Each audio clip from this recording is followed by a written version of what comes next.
Hello and welcome everybody to this Wednesday evening live sip and a tip. So my first live sip and a tip that I wanted to hit on is the settlement that everybody has heard all about with the NAR and this whole thing. So let me go ahead and say, as always, I'm Paul Trogdon with Sweet Tea Realty. And if you would take a moment to subscribe, ring the bell, hit like, and share with somebody. But I want you guys to know that the majority of the news that's coming out from most media sources is all wrong. So first of all, there's been no actual law change. It's not a matter of 6% is gone. 6% never existed. It is not a thing. It has always been negotiable. In fact, if you look at a lot of numbers and everything, it's actually closer to 5% with everything that has been negotiated at the end of the day. The seller can still pay for the buyer's agent. There is no change in that. The biggest change is communication. Seller concessions are still allowed in the MLS. So let's break this down from the very beginning. First of all, Coldwell Banker and Seacoast Advantage and i.e. Sweet Tea Realty was a part of the settlement, and we were one of the first ones to actually settle our whole conglomerate and everything like that. NAR had three things that they could have done. They could have appealed, they could have put together a multi-billion-dollar bond, or they could settle. And they chose to settle. They did not admit to any wrongdoing, and they settled for $418 million over the next 4 years. So what does this all truly mean for you as a buyer and a seller, and for me to do my job for you? Because at the end of the day, that's what I'm wanting to do, along with taking a sip and giving you tips. But what I want to be able to do is take care of you guys. So there are two changes. First of all, this is not a change, but everything must be in a written agreement with the buyer. Now, we've actually been doing this in North Carolina for years. We have a buyer's agency agreement where on the very front page, it says how much the buyer is going to pay. Now, typically, what happens is that the seller takes care of that. But at the end of the day, the buyer is the one who has that. So let's say that we have a for sale by owner, and I give the for sale by owner a call because I'm your buyer's agent, and they go, well, I'm not paying for anything. That's why I'm doing for sale by owner. I could do this on my own, and I want to do it on my own. Well, I will turn around and go, Mr. and Mrs. Buyer, we have an agreement where 3%, 2.5%, 4%, whatever that number is that we've agreed on, they're not willing to pay this. Are you willing to pay this and put this as part of some of your closing costs? If the answer is no, then there's a couple different options that we can look at. One, you can go look at the house on your own, but who's going to help you step through everything? Number two, the other thing is we just go, all right, this isn't worth it. And then number three, you go, okay, yeah, no, this house looks like it's worth it. Let's go ahead and take a look, and I help you through the whole process. So let's talk about the two changes. Change number one is that the buyer agreement must be in writing before you show a home. So what happened beforehand is that I would show you a home no matter what. Hey, I would like to see a home.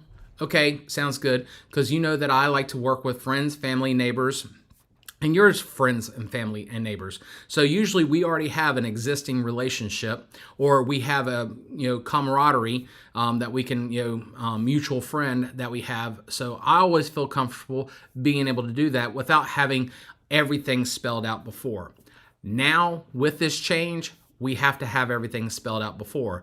But again, the nice thing is about this is we already have this buyer's agency agreement, and usually we have it signed before we do the offer to purchase. The only difference is we're going to do this forward. So it's just a matter of timing. It is something that we do all the time here in North Carolina. So not a change in doing that. The change for us is just a matter of the timing. So like I said, I used to do this as a talk through beforehand and do the paperwork up front. It is different from working with a real estate agent. That is something that we have always done up front, to tell you what the difference is between a listing agent, a what they call seller's agent or a buyer's agent, and then what a dual agent is. That is something that is actually a North Carolina law also, that we have to give right up front whenever we start discussing with our clients where we're at. So as a buyer, once we go through the working with real estate agents, then we're going to do that paperwork. Same thing with a listing agreement with the sellers. That's paperwork that we always do up front to have everything said and done, so they know how much they're going to be spending, how much they're going to be getting, and everything along those lines. But again, North Carolina has been doing this for years. So really the only change for number one is the timing of when we are going to be sitting down and discussing and walking through the buyer's agreement. Change number two, and I think this is where we have a lot of the issues, and to kind of go back to where they go, the 6% is gone and you no longer have to pay the buyer's agent. That is wrong. The only change that has happened is how it is communicated. You can no longer communicate the compensation in MLS. That's the only change. And that change doesn't even come until July. Now, again, everything is in the courts, but everything, everybody is saying that, everybody's happy with this. So they're pretty sure everything's going to go through because, like I said, NAR had 3 things that they could do, and they settled just like, Keller Williams, Coldwell Banker, RE/MAX, everybody settled. But again, what this means for the change, for the second change, is that we will start using a form. In fact, we already have the form 220, but that's just going to guarantee the fact of, hey, this is how, we're going to get paid. So you might say, well, if it was in the MLS with NAR, then how do you know you're going to get paid? Well, moving forward, we might have to give a phone call. We might have to call the agent directly, but I know for a fact that our company is planning on having it on our website. That you can do. It's just in the MLS. So we'll still be able to see who is paying for what. And again, in the MLS, you can still have seller concessions, just not the buyer's agent's commission. That is the big change. You can no longer put that in. And so we'll probably add a form, and there's probably a good chance that form that is current right now will probably have some things added to it, come July, whenever everything goes through. But discussions are being had to have this added to the websites so that people in and out, because at the end of the day, I don't know about you, but I don't work for free. I don't know of any other real estate agents that work for free. I don't know anybody, friends or neighbors that work for free. And if you do, please give me a call. I would be more than happy to get you to work for me and do some stuff for free. So what we're looking at is the seller can still pay for the buyer's agent. That has not changed. That is one of the lies that's out there. So I just want to let you guys know that. So my job for a buyer is that I'm going to show multiple homes. So this is one of the things that we were kind of talking about. So if the client didn't want to be a client and say, well, if you're not going to show homes because and you can't get paid, then I'm just going to go do my own thing. Well, now that means how many homes are you going to go take a look at? You're going to have to call that many agents. So say you want to just go look at 4 homes in one day. Now you're calling 4 separate agents. You're setting times up with 4 separate people. You're trying to find the times of when to hit those homes. So it makes sense so that you're not, hodgepodging around and taking 2 or 3 days to just look at 4 homes. So those are one of the things that that the buyer's agent takes care of for you on your behalf. The other thing that a buyer's agent does is negotiate on your behalf. So, I wouldn't even say half the job is finding the home, okay? The home itself, you're going to find the home that's right for you. I'm going to help you find that home and help facilitate that. But my skills come into play whenever we start negotiating to get you the best deal. Also, I want to make sure that you're covered. I want to make sure that we're asking the right questions.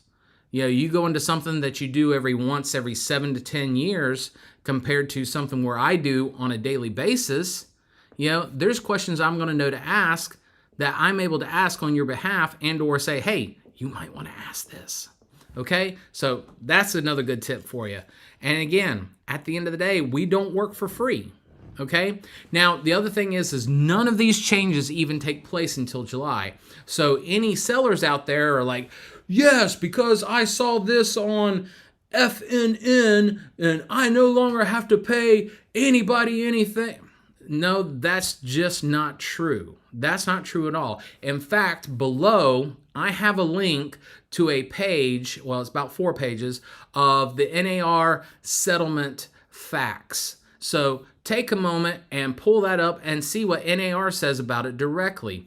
Don't take my word for it. Again, I always want to make sure that I'm the source of the source for you guys to make sure that you have the correct information. All right, so that's my job as a buyer's agent. As a listing agent, my job still stays the same, and that is to market your home as best as possible and to do what I can for you guys and take care of those things from that standpoint.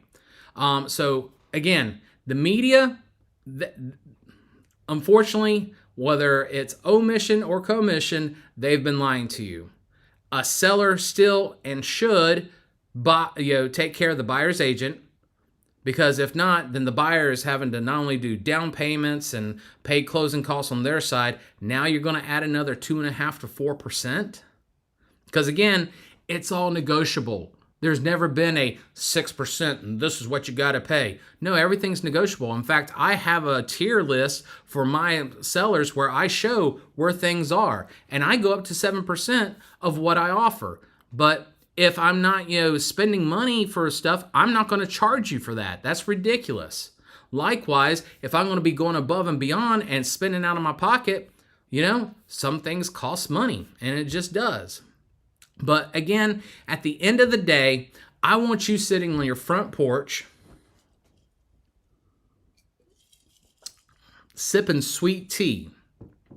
So that right there is basically what's going on with the settlement. It's been in the news for a couple weeks now. I wanted to make sure that I had all my facts together for you guys. So 2 changes. One is just the timing of a document that we've had in North Carolina forever, that when we're going to have you sign it.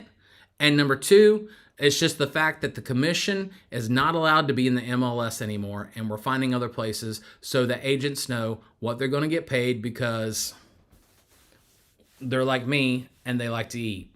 So, folks, thank you very much for joining me on this live. If you have any questions, put them in the comment section below. Like, subscribe, as always, and we'll see you on the next one.